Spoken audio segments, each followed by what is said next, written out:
Dengan apa ku membalas cintamu,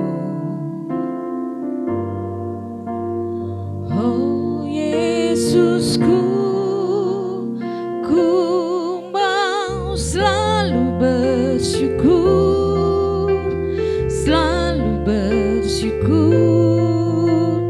Kau Tuhan yang setia, yang selalu menopang. Ku mau selalu bersyukur, selalu bersyukur. Kau Bapakku yang setia.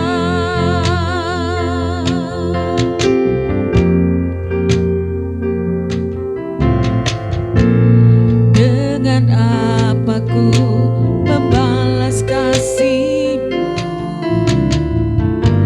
yang ku terima dari-Mu? Dengan apa ku membalas cinta-Mu,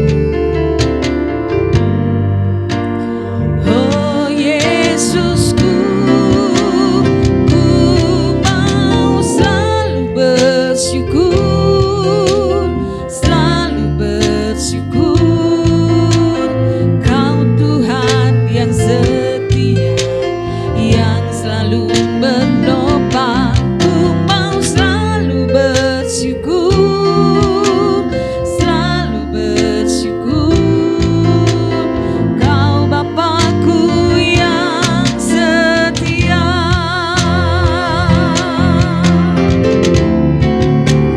Ku mau selalu bersyukur, selalu bersyukur. Kau Tuhan yang setia, yang selalu menopang. Ku mau selalu bersyukur, selalu bersyukur. Kau Bapakku yang setia. Mari pujikan dengan sepenuh hati kita, katakan. Dengan apa ku membalas kasih-Mu yang ku terima dari-Mu?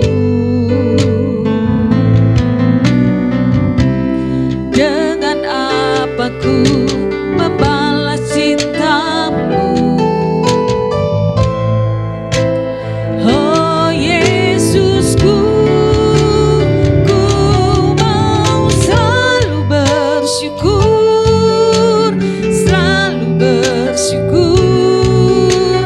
Kau Tuhan yang setia, yang selalu menopang. Ku mau selalu bersyukur, selalu bersyukur. Kau Bapakku yang setia. Ku mau selalu bersyukur, selalu bersyukur. Kau Tuhan yang setia, yang selalu menopang. Ku mau selalu bersyukur, selalu bersyukur. Setia, ku mau selalu bersyukur, selalu bersyukur. Kau Tuhan yang setia, yang selalu menopang. Ku mau selalu bersyukur, selalu bersyukur. Kau Bapakku yang setia.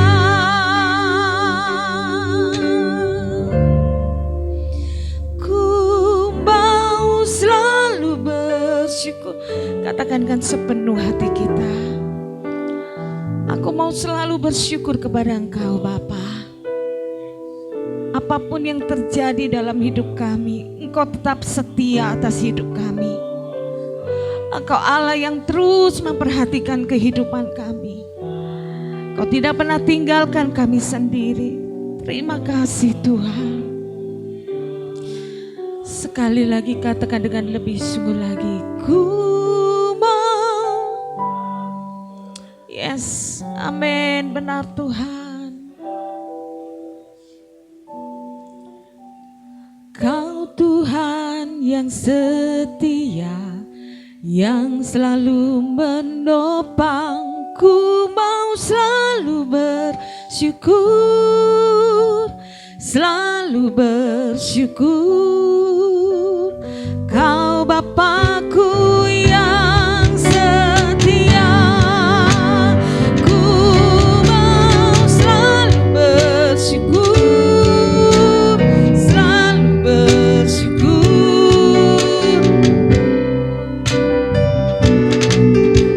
Yang selalu menopang, ku mau selalu bersyukur, selalu bersyukur. Kau Bapakku yang setia, ku mau selalu bersyukur.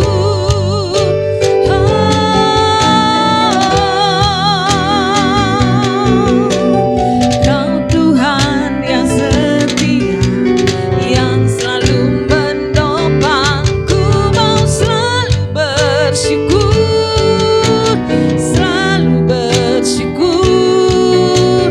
Kau Bapakku yang setia. Mari sama-sama bangkit berdiri.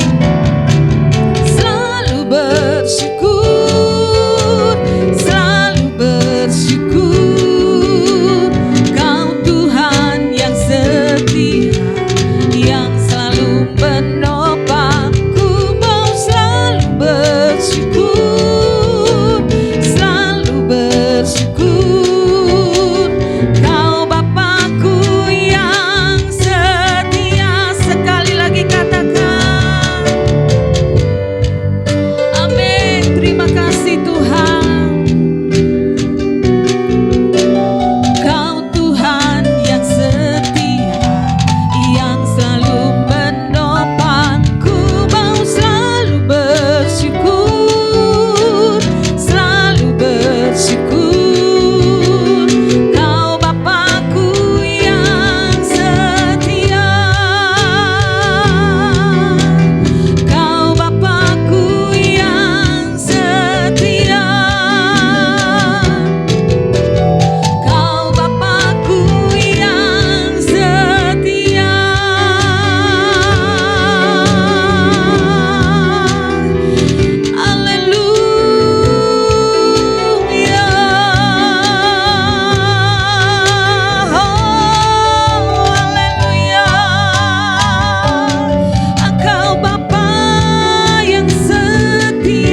Biarlah pagi hari ini bukan sekedar kami beribadah kepada Engkau Tuhan,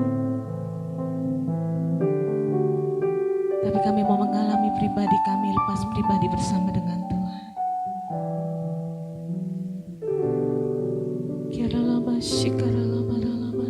Biarlah pagi hari ini ada kemerdekaan yang Tuhan sediakan buat setiap kami. Ada kelepasan dalam hidup kami Tuhan. Ada sukacita yang penuh atas hidup kami Tuhan. Kemenangan demi kemenangan boleh kami terima pagi hari ini Bapa. Kami adalah anak-anak Tuhan, kami putra putrimu Tuhan. Kami tahu Engkau mengasihi setiap kami. Kami pun mau mengasihi Engkau Tuhan.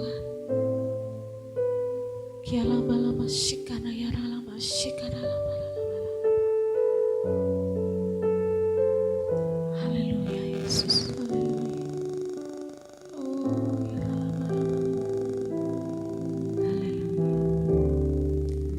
Mengiringmu seumur hidupku, masuk dalam, amin, pikiranku, kehendakku, ku serahkan padamu, harapanku hanya di dalam-Mu. Ku kan teguh bersama-Mu Bapa, jadikanku bejana-Mu untuk memuliakan-Mu, mengiringmu seumur hidupku, masuk dalam rencana-Mu Tuhan, pikiranku, kehendakku, ku serahkan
meninggalkan kita sendiri.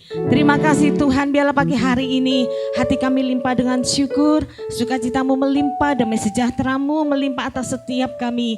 Jemaat-jemaatmu yang ada di tempat ini, bahkan jemaat-jemaatmu yang masih ada dalam perjalanan Tuhan. Kami percaya Bapa, kuasa-Mu terlebih besar atas hidup kami. Biarlah pagi hari ini hidup kami boleh dinikmati oleh Tuhan. Hidup kami boleh berkenan di hadapan Tuhan lebih-lebih lagi. Terima kasih Bapa. Hanya di dalam nama Yesus kami berdoa dan bersyukur. Haleluya. Amin. Haleluya. Hati kita ini lebih memiliki rasa syukur yang teramat dalam. Amin. Sebab hari ini Tuhan berikan kita kesehatan yang luar biasa. Berikan salam. Bukan salam ya, gak boleh salaman. Iya, sejahtera Tuhan melingkupi hidupmu. Amin. Haleluya. Haleluya. Berikan sorak-sorai buat Tuhan kita. Haleluya. Hatiku percaya.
kita tinggikan dan kita muliakan. Amin.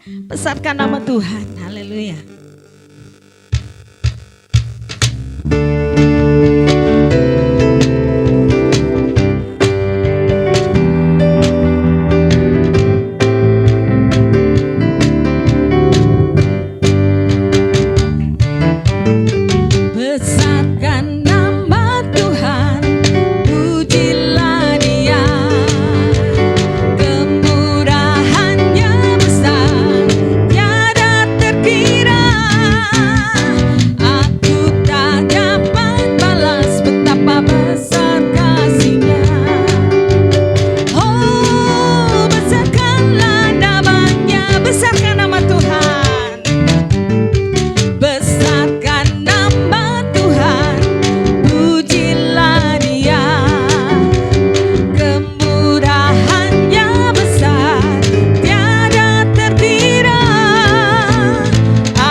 Izinkan Tuhan berperkara lebih lagi dalam hidup kita.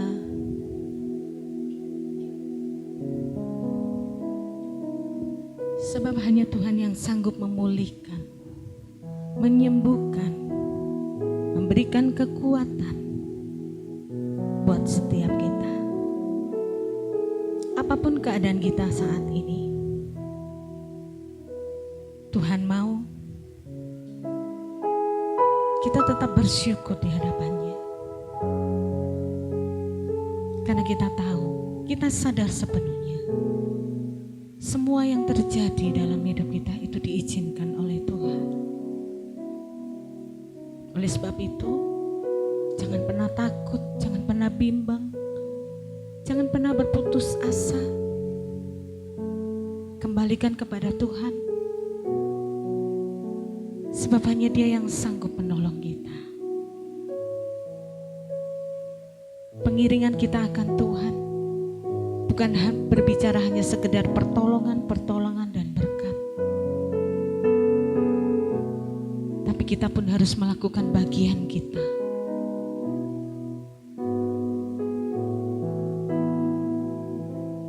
Ada di saat dimana kita harus menderita.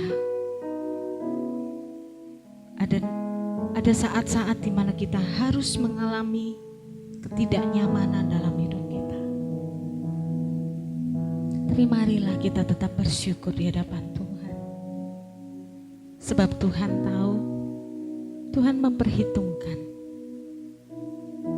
Tuhan mengajari kita. Sebab itu pagi hari ini mari kita sama-sama sepakat bersama dengan Tuhan. Apapun yang Tuhan mau bicarakan buat kita pagi hari ini, itu adalah kekuatan, itu adalah rema yang Tuhan mau sampaikan buat setiap kita. Terima kasih Tuhan. Haleluya.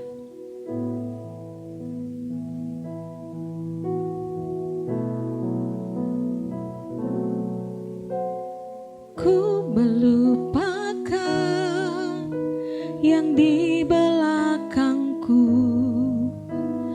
ku serahkan diriku hanya padamu Tuhan, dan ku berlari kepada tujuanku.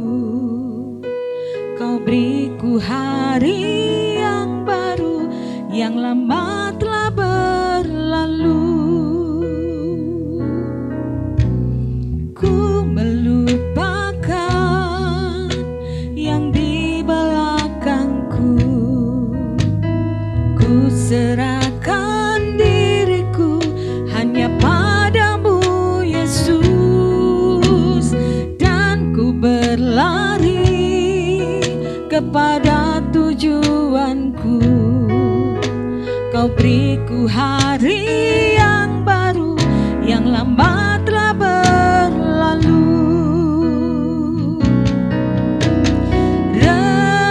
Rencanamu Tuhan indah bagiku, tak terbatas oleh pikiranku. Firman-Mu ya dan amin, sumber kekuatan, Kau pengharapanku, Kau terbaik bagiku.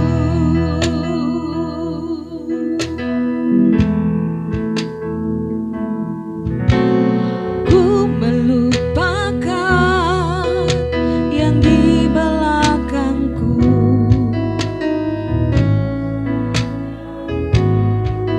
hanya padamu Yesus, dan ku berlari kepada tujuanku. Kau beriku hari yang baru, yang lama telah berlalu. Rencanamu Tuhan indah bagiku, tak terbatas oleh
Haleluya.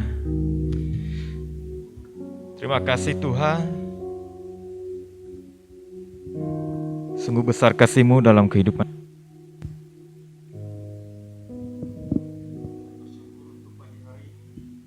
Tuhan menolong kami. Tuhan memberi kami kekuatan dan kesehatan ya Tuhan. Kami bersyukur untuk segala anugerah-Mu bagi kami. Begitu besar. Terima kasih Tuhan. Terpujilah nama-Mu. Kami akan mendengarkan firman-Mu Tuhan. Bersabdalah bagi kami lewat hamba-Mu Tuhan. Berikan kami pengertian dan pemahaman yang benar akan firman-Mu Tuhan. Oleh kekuatan Roh-Mu memampukan kami untuk mengerti, untuk memahami, dan untuk melakukan apa yang Tuhan mau, apa yang Tuhan kehendaki. Supaya hidup kami selalu menyenangkan Tuhan. Urapi kami semuanya, urapi hamba-Mu Tuhan. Pengurapan-Mu atas kami, dan perlindungan-Mu, penyertaan-Mu dalam hidup kami semua. Kami siap mendengarkan firman-Mu ya Tuhan. Dalam nama Yesus Kristus, setiap kita yang siap untuk mendengarkan firman Tuhan bersama-sama dengan saya berkata, amin. Ya, puji Tuhan, silakan duduk kembali. Ya, saudaraku yang kekasih, pada hari ini kita akan bersama-sama belajar akan firman Tuhan. Bersama-sama kita akan membuka di dalam Yesaya pasal 30.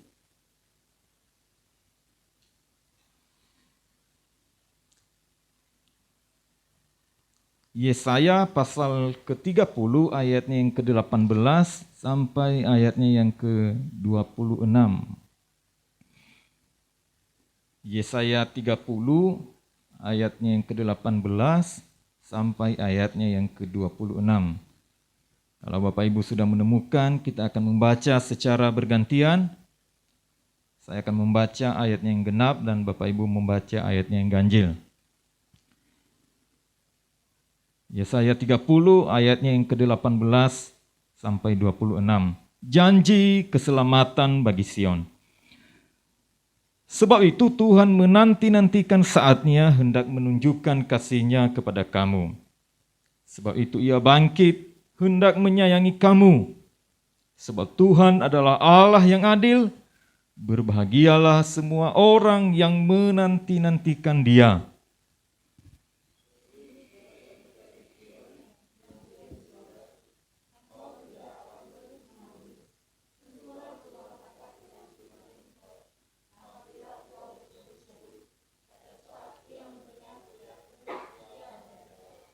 Dan walaupun Tuhan memberi kamu roti dan air serba sedikit, namun pengajarmu tidak akan menyembunyikan diri lagi, tetapi matamu akan terus melihat Dia.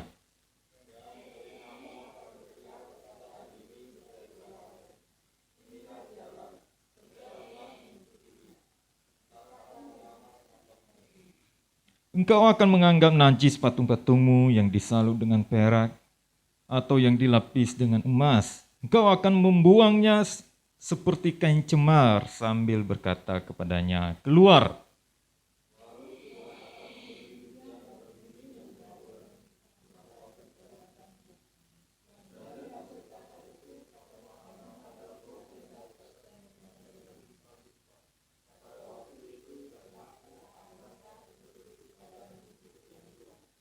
Sapi-sapi dan keledai-keledai yang mengerjakan tanah akan memakan makanan campuran yang sedap, yang sudah ditampi dan diayak.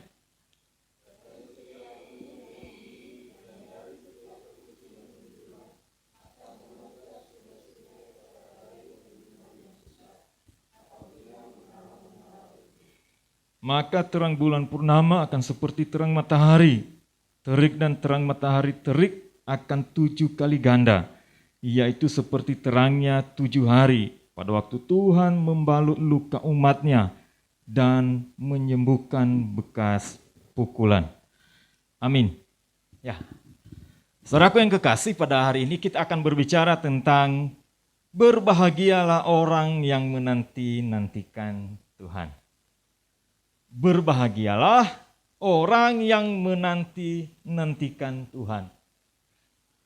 Saudara yang terkasih, berbicara tentang menantikan sesuatu, saya percaya setiap kita pernah mengalami, pernah menantikan sesuatu. Bahkan saya percaya sampai detik ini pun, saudara dan saya sedang menantikan sesuatu dalam kehidupan ini.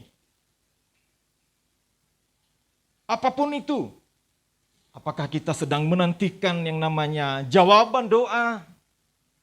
Apakah kita sedang menantikan ada istilahnya pembayaran bagi seorang yang bekerja mungkin? Menantikan kita sedang mendapat sesuatu hadiah dari orang tua. Ada banyak hal dalam kehidupan kita. Tetapi kita juga harus sadar bahwa menantikan itu adalah sesuatu yang tidak enak. Membosankan. Bahkan seberapa banyak orang ketika menantikan sesuatu, dia bersungut-sungut, marah, mengeluarkan kata-kata kotor. Karena apa? Apa yang dia nantikan tidak sesuai dengan kenyataan. Apa yang dia nantikan jauh dari apa yang diharapkan.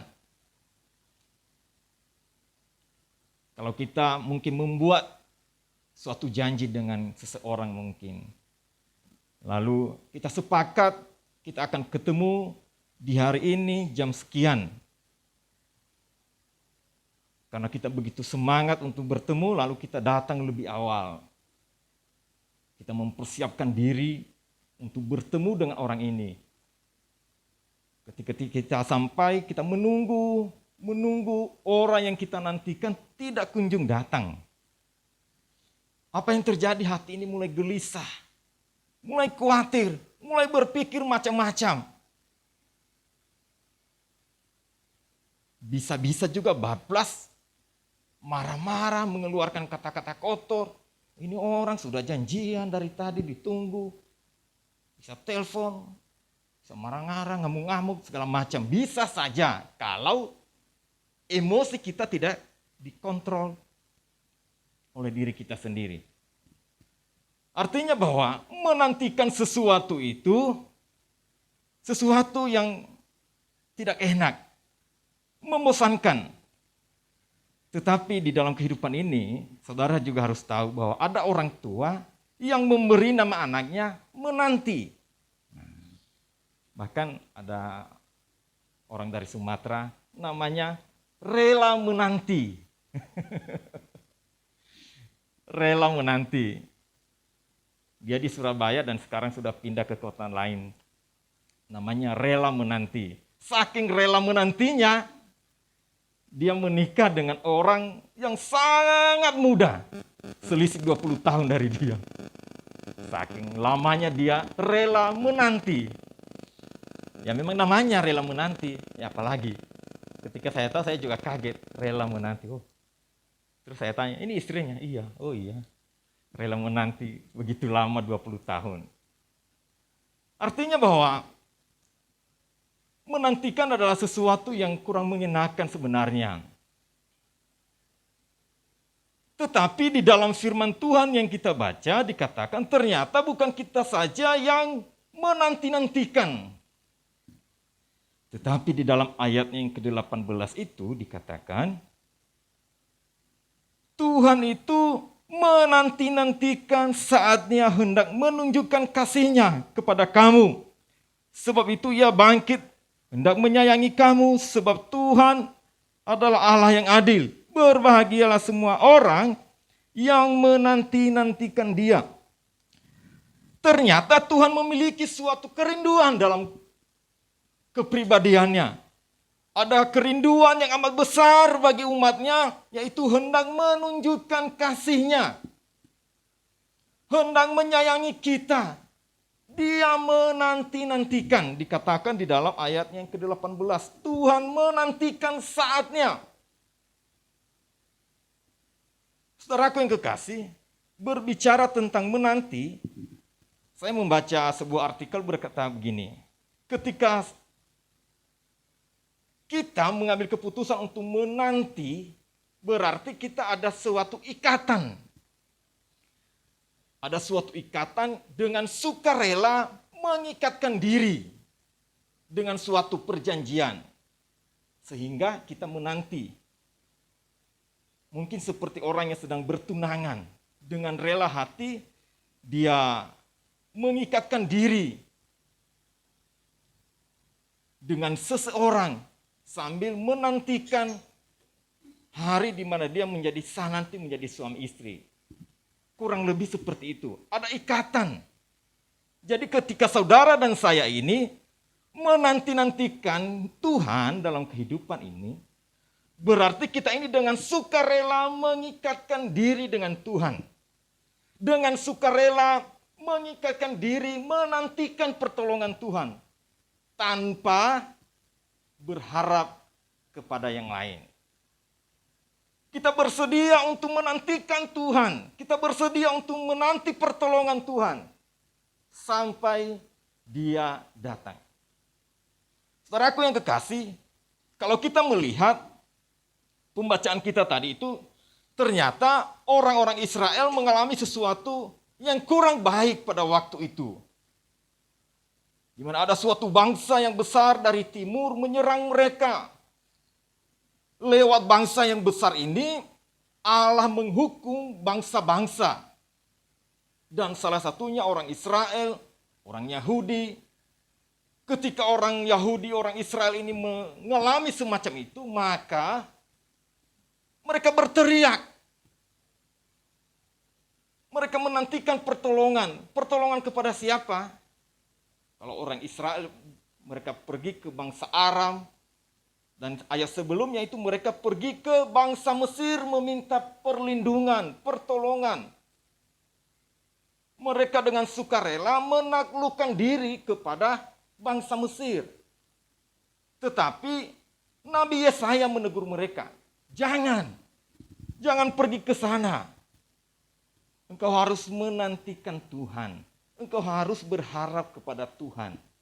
Nabi Yesaya menegur mereka. Sebab hanya Tuhanlah sumber pertolongan. Nah, saudaraku yang kekasih, oleh sebab itu, sesuai dengan yang saya katakan tadi bahwa berbahagialah orang-orang yang menanti-nantikan Tuhan. Lewat pembacaan kita ini, seperti apa kisah? Seperti apa orang-orang, gambaran orang yang sedang menanti-nantikan Tuhan itu dalam pembacaan kita tadi. Kalau kita membaca ayatnya yang ke-19 dikatakan, sungguh, hai bangsa-bangsa di Sion yang diam di Yerusalem, engkau tidak akan terus menangis. Tentulah Tuhan akan berseru-seru. Tentulah apabila engkau berseru-seru pada saat Ia mendengar teriakmu, Ia akan menjawab. Saya baca sekali lagi, sungguh, hai bangsa di Sion yang diam di Yerusalem, engkau tidak akan terus menangis. Tentulah Tuhan akan mengasihani engkau. Apabila engkau berseru-seru, pada saat Ia mendengar teriakmu, Ia akan menjawab. Yang pertama, ternyata orang-orang yang berbahagia menanti-nantikan Tuhan itu mereka adalah orang-orang yang terus berseru kepada Tuhan. Terus berdoa kepada Tuhan. Artinya orang itu sedang menantikan, sedang berharap. Dia menantikan, dia sedang berharap kepada Tuhan. Dikatakan di sini tadi bahwa tentulah Tuhan akan mengasihani engkau apabila engkau berseru. Pada saat Ia mendengar teriakmu, Ia akan menjawab. Jadi ternyata orang-orang yang selalu menantikan Tuhan itu salah satunya mereka selalu berdoa. Mereka selalu berteriak kepada Tuhan meminta pertolongan. Kapan Tuhan menjawab? Enggak tahu. Hanya Tuhan yang tahu. Tetapi Tuhan menuntut kita untuk terus berdoa. untuk terus berseru kepadanya, untuk terus meminta pertolongan. Beberapa waktu yang lalu itu, saya ini pernah terpapar COVID-19. Pernah, udah lama tapi ya. Sekitar bulan Juni tahun ini. Dan gejalanya ringan. Ya, kita pasti terus berharap kapan waktunya saya akan dinyatakan negatif. Gak enak di rumah itu terus. Ya, saya isolasi mandiri di rumah. Dan itu gak enak. Terus berharap kapan waktunya saya bisa negatif. Dites masih positif. Akhirnya setelah nggak sampai 2 minggu sih sebenarnya dinyatakan sudah negatif. Artinya bahwa saya terus berharap, saya terus menantikan sampai tiba waktunya. Tiba waktunya apa? Saya dinyatakan negatif. Bahkan di bulan ini, ya menurut saya ada orang-orang berkata di luar sana, ini adalah September ceria, benar ya? September ceria, tetapi bagi saya tidak terlalu ceria. Menurut saya, ada begitu banyak masalah yang harus dihadapi. Harus jujur. Dalam masalah pekerjaan, di dalam rumah tangga, di dalam keluarga besar, begitu. Wah, banyak masalah. Salah satunya ketika kami ada pekerjaan, saya sudah sering ketemu orang sampai ke Kulon Progo di sana, menyelesaikan pekerjaan ini ke Bandara Kulon Progo. Sering ketemuan, sudah final wes, pekerjaan ini selesai, kita kirim, dan ternyata pengiriman terakhir itu bermasalah, ada masalah di jalan. Dan saya ikut pada waktu itu, saya ada di tempat pada waktu itu ketika ada masalah. Dan begitu, waduh, membuat istilahnya tubuh saya ini sampai lemas gitu. Saya berdoa, ya Tuhan tolong. Jadi saya di belakang, di dalam mobil, ketika insiden itu terjadi, saya langsung lemas. Ya Tuhan tolong, aku nggak tahu harus gimana nanti ini. Karena dalam pikiran saya loh ya, ini sesuai dengan pengalaman yang sudah pernah terjadi, musuhnya dalam masyarakat. Pasti itu musuhnya pasti masyarakat di sekitar sini. Ya Tuhan tolong, jangan sampai istilahnya diapa-apain. Ya karena saya yang bertanggung jawab yang ada di situ. Saya terus berdoa, aduh, ya semua kami beresin. Supir-supir pun tak, ya saya tidak marahi. Saya cuma katakan, waduh kamu harus hati-hati ini. Tetapi aku nggak tahu, itu semua dalam kendali Tuhan.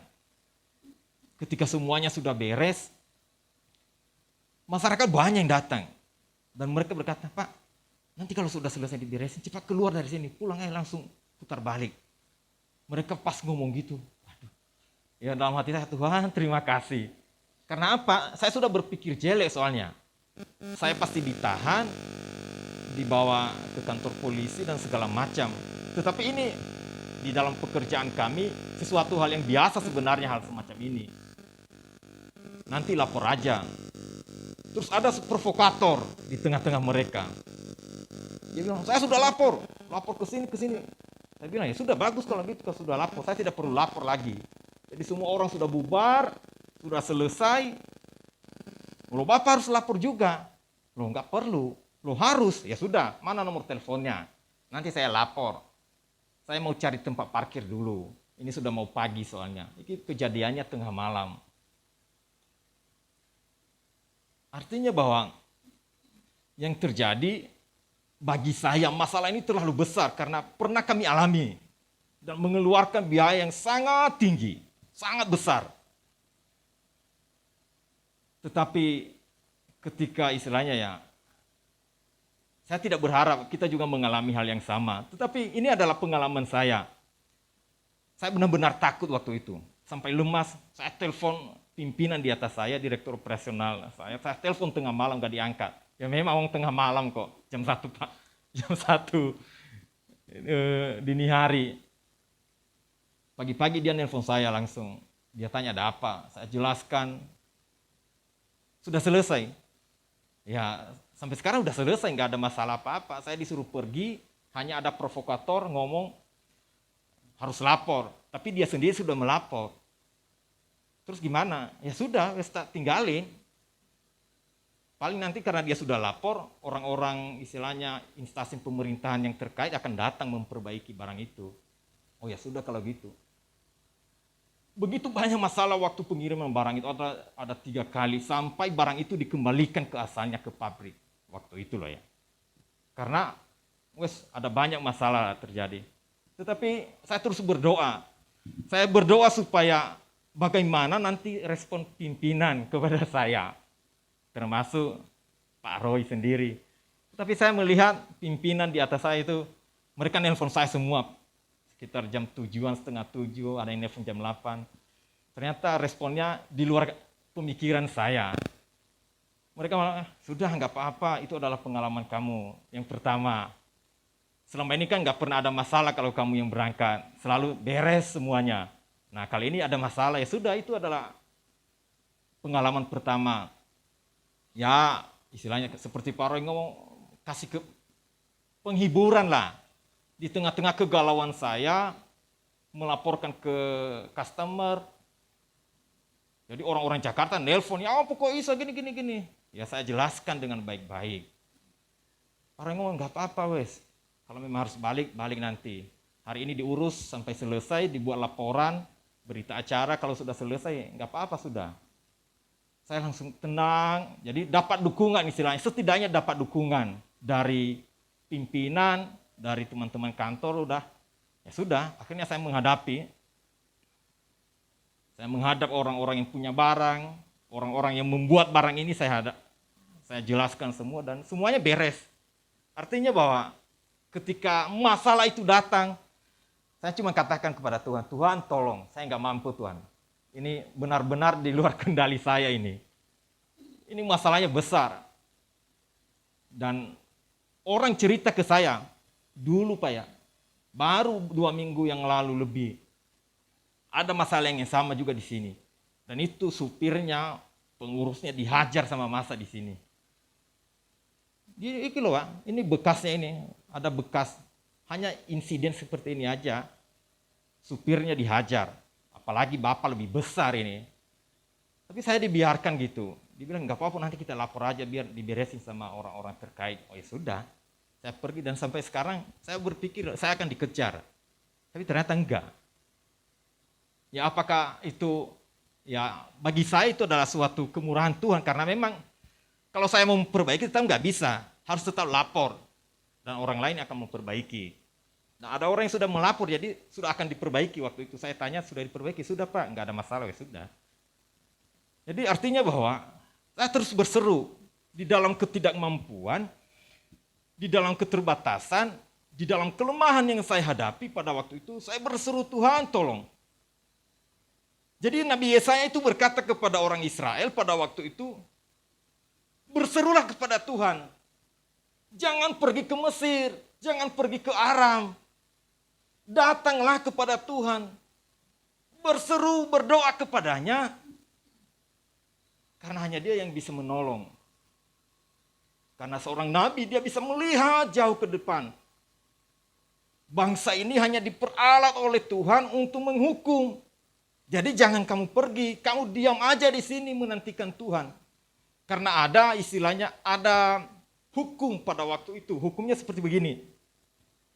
Jadi ketika suatu bangsa dia meminta pertolongan kepada bangsa lain, maka dia bukan saja meminta pertolongan kepada pemerintahan itu, tetapi dia juga harus menaklukkan diri kepada dewa-dewa yang ada di situ. Dia harus menyembah, mengikatkan diri seperti yang saya katakan tadi. Menantikan pertolongan, mengikatkan diri dengan sukarela, menaklukkan diri dengan sukarela kepada orang yang dia minta pertolongan. Makanya Tuhan lewat Nabi Yesaya melarang mereka jangan. Berserulah kepada Tuhan. Berdoalah kepada Tuhan. Maka ia akan menjawab engkau. Maka ia akan menolong engkau. Ayat yang ke-20 dia katakan, Dan walaupun Tuhan memberi kamu roti dan air serba sedikit, namun pengajarmu tidak akan menyembunyikan diri, tetapi matamu akan terus melihat Dia. Artinya bahwa ketika mereka berseru, Tuhan itu memberikan jawaban kepada mereka. Kapan? Ya hanya Tuhan yang tahu. Jadi di dalam kehidupan kita saya percaya ada begitu banyak tantangan, masalah yang harus kita hadapi. Tuhan mengingatkan kita untuk terus berseru, terus berdoa. Makanya Yesus itu berkata di dalam Lukas 18 itu perumpamaan tentang berdoa harus dengan tidak jemu-jemu. Jangan berhenti untuk terus berdoa. Terus menerus berdoa. Tetaplah berdoa. Itu yang Tuhan nantikan juga. Jadi Tuhan itu menantikan. Saya ini menantikan memberikan pertolongan kepadamu. Makanya Nabi Yesaya berkata, berserulah kepada Tuhan karena Dia sedang menantikan engkau berbalik kepadanya. Seperti seorang bapa, perumpamaan tentang anak yang hilang. Dia terus menantikan anaknya kembali. Dia merindukan anaknya kembali. Itu yang pertama. Jadi orang-orang yang menanti-nantikan Tuhan itu salah satunya adalah terus berdoa. Terus berseru kepada Tuhan. Kemudian yang kedua, ayatnya yang ke-21 berkata begini. Dan telingamu akan mendengar perkataan ini dari belakangmu. Inilah jalan, berjalanlah mengikutinya, entah kamu menganan atau mengiri. Nah, yang kedua adalah mengikuti jalan Tuhan. Mengikuti petunjuk Tuhan. Jelas dituliskan di sini adalah Tuhan berkata, kamu harus mengikuti jalan yang telah saya sampaikan lewat Nabi Yesaya. Entah kamu mengana, entah kamu mengiri, kamu harus ikuti. Jangan membuat jalan sendiri. Bagaimana ketika orang Israel keluar dari Mesir, yang menuntun mereka itu adalah Tuhan sendiri. Mereka harus melewati berbagai macam tantangan. Melewati lautan, melewati padang gurun. Tetapi Tuhan mengizinkan mereka harus melewati itu semua. Tetapi yang penting di dalam semuanya ini adalah Tuhan selalu bersama-sama dengan umatnya. Itu yang penting. Kalaupun kita harus melewati masalah, kalaupun kita harus melewati lembah kekelaman katanya Daud, tetapi Tuhan harus ada bersama dengan kita. Tuhan harus bersama-sama dengan kita. Bagaimana ketika orang-orang Israel, bagaimana ketika Abraham keluar dari tempat orang tuanya, dia pergi mengikuti jalannya Tuhan. Mau kemana waktu itu? Dia juga nggak tahu. Yang penting dia mengikuti Tuhan. Ketika Tuhan katakan berangkat, dia berangkat. Ketika Tuhan katakan berhenti di sini, dia berhenti. Apakah dia pernah jatuh? Pernah. Kadang-kadang dia memikirkan pemikirannya sendiri, melakukan pikirannya sendiri. Jadi terkadang kita ini dalam kehidupan kita berpikir, lalu kita memecahkan masalah, karena menurut kita ini yang terbaik. Tetapi nyatanya mengalami kendala nanti, mengalami berbagai macam masalah yang baru. Terkadang seperti itu. Tetapi Tuhan katakan, kamu harus mengikuti petunjukku, entah kamu ke kanan, entah kamu ke kiri, kamu harus ikuti petunjuk-petunjuk yang telah saya sampaikan kepada kamu. Ada ketetapan, ada hukum yang harus kita kerjakan, yang harus kita pelihara di dalam kehidupan ini. Jadi mengikuti jalan Tuhan memang terkadang tidak enak di daging kita. mengikuti petunjuk-petunjuk yang telah Tuhan tetapkan itu tidak enak dengan kemanusiaan kita. Tetapi kita harus percaya bahwa apa yang telah ditetapkan oleh Tuhan itu akan membawa kita di dalam keselamatan, akan membawa kita di dalam kemenangan di dalam kehidupan ini, membawa kita di dalam berbagai macam keajaiban akan Tuhan kerjakan di dalam kehidupan ini. Mengikuti jalan-jalan Tuhan. Jadi ketika orang Israel mau mengikuti jalannya orang Mesir, Tuhan katanya jangan.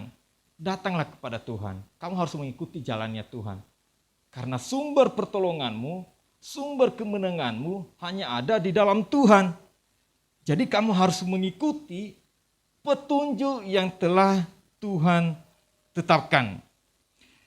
Itu yang kedua. Yang ketiga, pasalnya yang ke-22 dikatakan begini. Engkau akan menganggap najis patung-patungmu yang disalu dengan perak atau yang dilapis dengan emas. Engkau akan membuangnya seperti kain cemar sambil berkata kepadanya, keluar. Nah, saudara yang aku kasih, yang ketiga adalah meninggalkan berhala-berhala. Artinya ada pertobatan. Jadi ternyata Tuhan bukan saja hanya menghendaki orang Israel, umatnya berdoa terus atau mengikuti jalan-jalan Tuhan. Tetapi Tuhan juga menghendaki ada pertobatan terjadi di tengah-tengah umatnya. Jadi ketika mereka sudah berharap seperti yang saya katakan tadi di awal, ketika suatu bangsa menaklukkan diri kepada bangsa lain, maka dia juga harus percaya bangsa itu menyembah siapa. Kalau dia menyembah dewa, menyembah patung, maka dia harus menyembah patung itu. Itu sesuatu yang sudah lumrah terjadi. Berapa banyak raja-raja orang Israel, orang Yehuda itu seperti itu. Jangankan dia menaklukkan diri, ada pernikahan saja, dia bisa takluk, dia bisa percaya kepada dewa-dewa, kepada patung-patung di tempat dia, suatu bangsa yang dia nikahi itu. Seperti Salomo contohnya seperti itu. Banyak raja-raja di Israel itu ketika dia menaklukkan diri, bukan saja dia hanya menaklukkan diri, tetapi dewa-dewa yang ada di situ dibawa masuk ke Israel. Sehingga tanah perjanjian itu menjadi najis. Tidak berkenan kepada Tuhan. Nah, Tuhan katakan kamu harus meninggalkan semua berhala-berhala itu. Kamu harus kembali kepada Tuhan. Sampai dikatakan di sini, kamu akan menganggap najis patung-patungmu yang telah disalu dengan perak dan dilapis dengan emas, dan engkau akan membuangnya seperti kain cemar sambil berkata kepadanya, keluar. Artinya bahwa ketika saudara dan saya ini sudah mengambil keputusan untuk menantikan Tuhan dalam hidup ini, maka semua yang menghalangi kita istilahnya, menghalangi kita, yang menggoda kita untuk menantikan pertolongan daripada Tuhan, kita akan menganggapnya seperti kain cemar dikatakan di sini. Kita akan membuangnya dan berkata, keluar.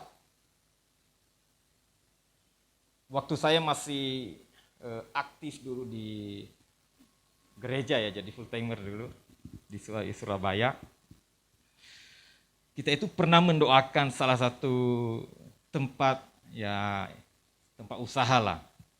Saya tidak bisa menyebutkan karena pasti ada yang kenal, pasti itu pasti karena berhubungan dengan kehidupan kita.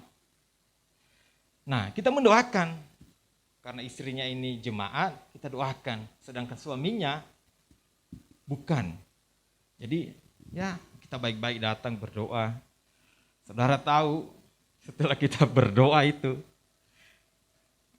di samping ini ada istilahnya, ada ibadah lain Dan istrinya juga ikut di situ. Dan di situ disediakan patung. Ya apalagi, istilahnya ya sudah. Dia mengambil keputusan seperti itu. Ya mungkin jangan sampai gembalanya merasa, oh kamu buka toko enggak mau didoakan. Dia tetap minta didoakan. Tetapi di sisi lain juga dia mendua hati istilahnya. Dia juga sudah menyediakan, mengabdikan diri, berdoa bersama-sama dengan keluarga besar kepada patung-patung. Nah, jadi kita lihat, terus saya istilahnya bercanda sama gembala saya waktu itu. Pak Gem, ya apa ini? Mari kita berdoa dia ke sana. Cuman ketawa aja gembalanya, ya apa lagi wes? Gimana lagi? Oh ya sudah. Mendua hati. Beberapa kali saya bertemu dengan jemaat yang seperti itu. Pernah juga daerah Tugu Pahlawan. Kita mendoakan suatu tempat usaha. Dia membuka kantor baru di situ. Jadi kita doakan dari lantai 1 sampai lantai 3. Semua kita doakan. Habis itu kita pergi, masih di dalam mobil. Mereka menata upacara, upacara yang baru lagi. Dan kita tahu ini upacara ini buat ini. Ya sudah, kita mau gimana lagi ya. Wong kita yang diduluankan tadi, kecuali kalau kita datang, mereka lagi ibadah seperti itu, ya sudah, mending kita putar balik. Tetapi setelah kita doakan, mereka baru berdoa. Artinya bahwa jemaat itu yang ada sampai saat ini, terkadang mereka masih percaya Tuhan dan juga percaya dengan kepercayaan yang lain. Dulu waktu saya masih kuliah terus praktek, dan saya terakhir praktek itu selama 7 bulan di salah satu bukit doa di daerah Jawa Timur ini. Jadi saya pernah hidup 7 bulan berdoa, berpuasa di bukit doa. Pernah saya jalani. Dan ceritanya panjang orang-orang yang datang ke situ. Masalah, persoalan, ada yang pergi meminta kekayaan ke sana kemari. Ya kurang lebih seperti itu. Dia juga percaya Tuhan, dia juga percaya yang lain. Dia percaya Tuhan, kalau hari Minggu dia percaya Tuhan, kalau hari biasa dia percaya kepada gunung-gunung yang ada di Jawa Timur contohnya. Dia percaya itu. Kalau hari Minggu dia balik kepada Tuhan. Tapi jelas tadi apa yang dikatakan Tuhan, bahwa sebenarnya orang-orang yang benar-benar menantikan Tuhan, orang-orang yang sungguh-sungguh mengabdikan diri, menantikan pertolongan Tuhan, yang ketiga tadi mengatakan bahwa dia akan membuang segala berhala. Dia berdoa, dia bertobat dan berbalik kepada Tuhan. Artinya bahwa dia hanya percaya akan pertolongan Tuhan di dalam kehidupan ini. Dia hanya percaya akan keajaiban yang daripada Tuhan dinyatakan di dalam kehidupannya. Makanya dikatakan oleh Nabi Yesaya, engkau akan menganggap najis nanti patung-patung yang telah disalut dengan perak, dilapisi dengan emas. Artinya bahwa sesuatu yang indah sebenarnya. Tetapi ketika engkau benar-benar menantikan Tuhan, maka semuanya ini akan engkau buang. Seperti apa? Seperti kain cemar. Kotoran yang akan dibuang jauh-jauh. Saudaraku yang kekasih, kita yang bisa menilai diri kita masing-masing. Saudara dan saya yang tahu persis bagaimana perjalanan kehidupan kita. Bagaimana kita menantikan pertolongan daripada Tuhan. Ya kita harus akui, ada begitu banyak masalah, saya katakan tadi, yang harus kita hadapi. Tetapi kita yang bisa menilai diri kita, apakah saya ini benar-benar menanti-nantikan Tuhan atau hanya luarnya saja. Hanya ekspresi saja. Oh biar kelihatan bahwa saya ini benar-benar menantikan Tuhan. Biar kelihatan bahwa saya ini sebenarnya berharap kepada Tuhan. Biar kelihatan saja. Apakah ada orang seperti itu? Ada. Biar kelihatan, hanya kelihatan saja. Supaya dilihat orang-orang, rohani sekali yo. Dia benar-benar menantikan Tuhan. Berharap sama Tuhan. Contohnya seperti yang saya katakan tadi itu. Banyak saya temui dulu itu. Ya sekarang memang karena saya jarang istilahnya tidak full timer lagi, jadi jarang ketemu dengan orang-orang yang semacam ini. Tetapi saya katakan tadi, saudara dan saya yang bisa menilai kehidupan kita.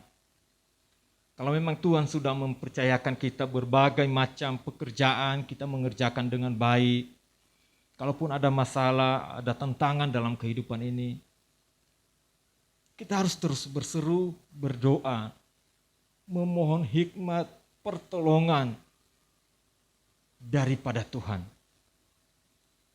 Kalau secara kekuatan, orang Israel ini pasti kalah sudah. Karena orang yang mereka mintain pertolongan pun dikalahkan, ditaklukkan oleh Tuhan. Orang yang mereka sembah-sembah pun kalah ternyata dengan orang-orang, dengan bangsa-bangsa yang lebih besar ini. Orang-orang yang mereka tanyain, mereka bersekutu untuk melawan, untuk memberontak, ternyata kalah juga. Artinya bahwa ketika kita berharap seperti itu, kita akan menghadapi masalah yang baru. Masalahnya akan terus panjang. Alangkah baiknya kita mengikuti Tuhan. Berharap sepenuhnya kepada Tuhan. Berdoa, terus berharap, berseru, mengikuti jalan Tuhan. Bahkan jika ada sesuatu yang tidak baik, maka kita dengan sukarela juga akan membuangnya dan berbalik kepada Tuhan. Dan saya percaya, seperti yang Tuhan katakan mulai dari ayat yang ke-23 itu sampai ayat yang ke-26, mereka akan menabur dan Tuhan akan menurunkan hujan dan segala macam. Ada pemulihan terjadi di dalam kehidupan mereka. Orang-orang Israel mengalami pemulihan. Ketika apa? Yaitu Tuhan ini menantikan, datango ke saya. Berbalik kepada saya. Datang kepada Tuhan. Sehingga Nabi Yesaya katakan, lalu Tuhan akan memberimu hujan nanti. Tuhan akan memberikan kekuatan kepadamu. Artinya bahwa di dalam kehidupan ini ada masalah, ada tantangan, tetapi kalau kita ada di dalam perlindungan dan penyertaan Tuhan, saya percaya di akhir cerita kita akan mendapat kemenangan dalam hidup ini. Kita akan mendapat sesuatu yang luar biasa dalam kehidupan ini. Saya tadi waktu lewat dari depan itu, masuk, saya melihat ramai sekali. Ternyata katanya Pak Sony tadi itu belum seberapa ramai. Tapi dalam hati saya begini, waktu saya masuk, waduh orang-orang banyak ya.